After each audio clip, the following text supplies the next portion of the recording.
ఏం మాట్లాడాను? గత ప్రభుత్వంలో ఒక తట్ట మట్టి కూడా వేయలేదు అని అంటే దాదాపు 7,50,00,000 పనులు మనం జగన్మోహన్ రెడ్డి గారి నాయకత్వంలో ఆ గ్రామానికి చేశాం. ఆ ఫోటోస్ అన్ని కూడా చూపించాను. చూపించిన తర్వాత సోమిరెడ్డి ప్రశాంత్ రెడ్డి గారు అని మాట్లాడాను. దానికి ఏదో నా చెల్లెలకి కోపం వచ్చినట్టుంది.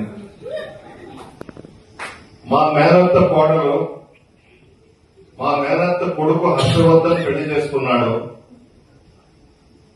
సోమిరెడ్డి కుటుంబంలో కోడలు నాకు చెల్లెలు వరుస అవుతుంది. నేనేం తప్పు మాట్లాడాను? సోమిరెడ్డి ప్రశాంత్ రెడ్డి గారు అని మాట్లాడాను. అది తప్పుగా తీసుకున్నారు. ఎలా తప్పు అవుతుంది? హర్షవర్ధన్ రెడ్డి గారు చనిపోయినారు. చాలా మంచి వ్యక్తి, నేనంటే చాలా ఇష్టం. దురదృష్టం చనిపోవడం. తర్వాత వేమిరెడ్డి ప్రభాకర్ రెడ్డి గారిని పెళ్లి చేసుకోవడం జరిగింది. నేను కాదనలేదు. మొట్టమొదట మా ఇంటి కోడలుగా వచ్చింది. సోమిరెడ్డి కుటుంబంలో మా మేనత్త కోడలుగా ఆ ఇంట్లో అడుగు పెట్టింది. ఏం తప్పు మాట్లాడాను? ఫస్ట్ నువ్వు వచ్చింది ఆ ఇంటికే కదా. ప్రతి సంవత్సరం లాయర్ పత్రికలో పెద్ద ఆయనకి నివాళులు అర్పిస్తూ ఒక యాడ్ ఇస్తారు. దాంట్లో సోమిరెడ్డి అర్జున్ రెడ్డి అని పెడతారు, వాళ్ళ అబ్బాయిని అర్జున్ని. నేనేదో తప్పు మాట్లాడేసినట్టు, నేను కావాలని మాట్లాడలేదు, వ్యంగ్యంగా నేను మాట్లాడలేదు. ఆ కుటుంబాన్ని గౌరవించే మొట్టమొదటిగా ఇంట్లో కోడలుగా వచ్చింది కాబట్టి సోమిరెడ్డి ప్రశాంతమ్మ అని మాట్లాడారు. నాకు కూడా తెలుసు, మీరు కూడా మాట్లాడుంటారు. ఇరు కుటుంబాల అంగీకారంతో నేను వేమిరెడ్డి ప్రభాకర్ రెడ్డి గారిని పెళ్లి చేసుకున్నానని చెప్పావు చెల్లెమ్మ. నాకేం తెలియక కాదు.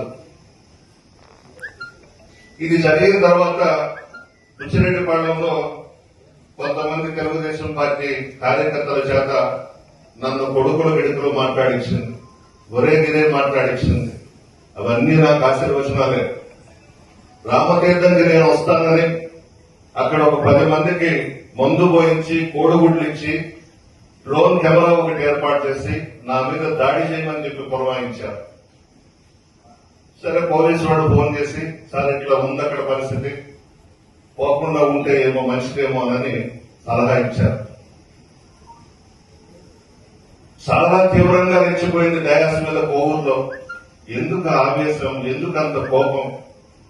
రాజకీయ నాయకుల్లో అంత ఆవేశం, అంత కోపం పనికిరాదు.